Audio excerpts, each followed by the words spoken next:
श्री कल जब शाम 6 बजे करीब भारत का चंद्रयान चंद्रमा पर सफलता से लैंड कर गया, इस सफलता में भारत में खुशी की लहर फैल गई और लोग एक दूसरे को बधाई देते थे। महाराज श्री, बधाई स्वीकार करते समय लग रहा था कि कहीं ये हमारी समीचीन आस्था पर चोट तो नहीं है। कृपया बताएं हम इस बारे में क्या धारणा बनाएं ताकि जैन सिद्धांत पर आस्था बनी रहे। देखिए, विज्ञान ने जो चीज़ सामने लाके रखी है उसे नकारना कतई उचित नहीं, और मैंने इस संदर्भ में अनेक बार प्रकाश डाला है। हम लोग हमारे शास्त्रों की जो बातें हैं उनको लेकर के विज्ञान की बातों को नकारते हैं, ये बात ठीक नहीं। मेरी स्पष्ट अवधारणा है कि न तो हमारे शास्त्रों की बातें गलत है और न ही विज्ञान के द्वारा की गई खोज गलत है। आज जब स्पष्टतया हमारा यान पहुंच रहा है, वहाँ व्यवस्थित तरीके से जा रहे हैं, तो उसको हम कैसे नकार सकते? तो फिर ये क्या है? इसका सीधा सीधा समाधान केवल ये है कि हमारे शास्त्रों में दो प्रकार की इस धरती का उल्लेख है, शाश्वत पृथ्वी और अशाश्वत पृथ्वी। हमारे जो शास्त्रों में वर्णन है वो सब शाश्वत पृथ्वी का है, और हम जो रह रहे हैं वो अशाश्वत पृथ्वी। हमारे शास्त्रों में उल्लेख है, भरते रावतयोर वृद्धि रासो सरसम्याभ्याम उत्सर्पिण्य व सर्पिणीभ्याम। भरत और ऐरावत क्षेत्र में 6 काल के निमित्त से वृद्धि और ह्रास होता है। ये अशाश्वत धरा है। इस अशाश्वत धरा की जो विस्तृत बातें हैं वो आज हमारे शास्त्रों में सुलभ नहीं, पर इसके बीज हमें दिखाई पड़ते हैं। हमारे शास्त्रों में ऐसा वर्णन आता है कि जब धरती पर भोग भूमि थी तो धरती एकदम सपाट थी, एक भी पर्वत नहीं, एक भी नदी नाले, कुछ नहीं। भोग भूमि से कर्म भूमि के रूप में जब यह धरती परिवर्तित हुई तो यह धरती 1 योजन ऊपर उठी, और जब धरती 1 योजन ऊपर उठी तो इसमें अनेक क्षुद्र पर्वत और उप समुद्र प्रकट हो गए, और इससे शेष जम्बू द्वीप का संपर्क टूट गया। मुझे लगता है हो सकता है इस परिवर्तन के कारण धरती उठी तो कोई तस्तरी की तरह उठी नहीं होगी, उसने अपना ग्लोबल शेप ले लिया होगा जो आज की पृथ्वी है। और इस पूरे के पूरे भरत और ऐरावत क्षेत्र के आर्यखंड का भूभाग 1 योजन ऊपर उठना यानी एक बहुत बड़ा प्राकृतिक परिवर्तन, जिससे ऊर्जा का विस्फोट हुआ होगा। हो सकता है उसी ऊर्जा के कारण ये सारे प्लैनेट्स बने हों,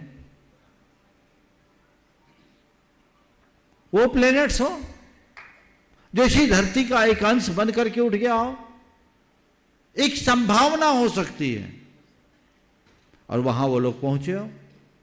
हमारा चांद, हमारा सूर्य तो बहुत ऊपर है, हमारे लिए तो चांद के पास जाने के लिए सूर्य को भेजना पड़ेगा।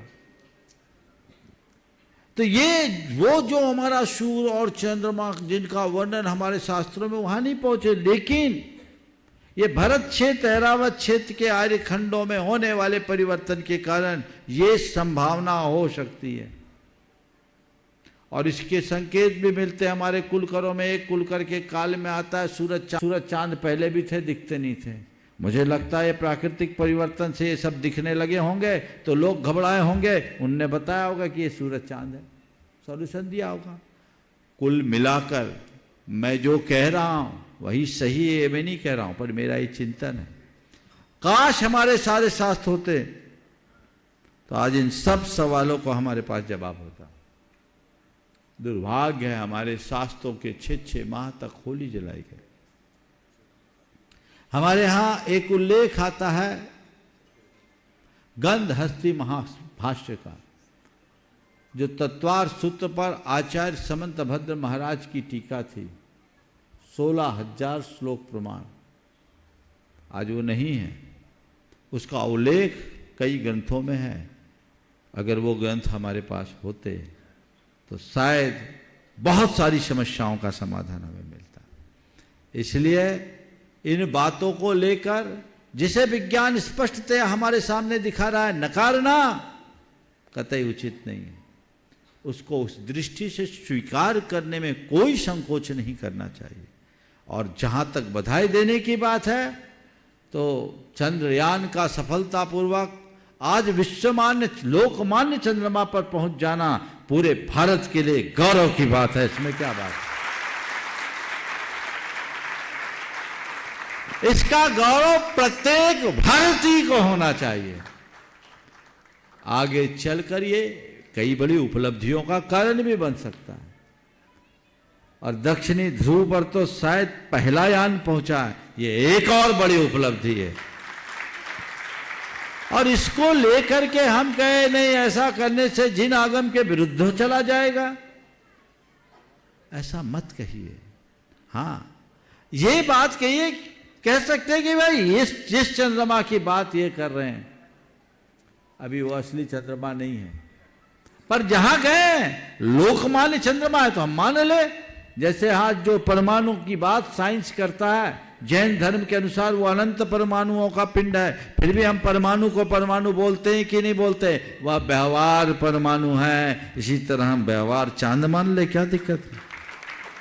अनेकांतात्मक दृष्टि लेकर के चलिए, एक सीमित दायरे में मत बैठिए और हर चीज के लिए बहुत ज्यादा द्रावड़ी प्राणायाम करने की आदत से बचिए।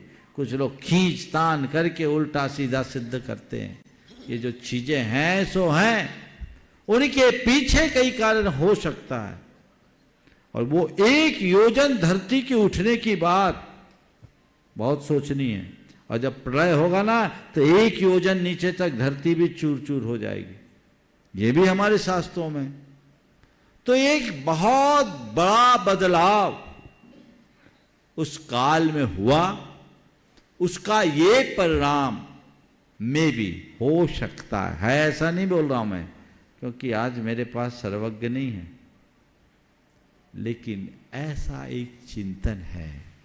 और इस चिंतन पर यदि विचार किया जाए तो मैं समझता हूं बड़ा उपयुक्त समाधान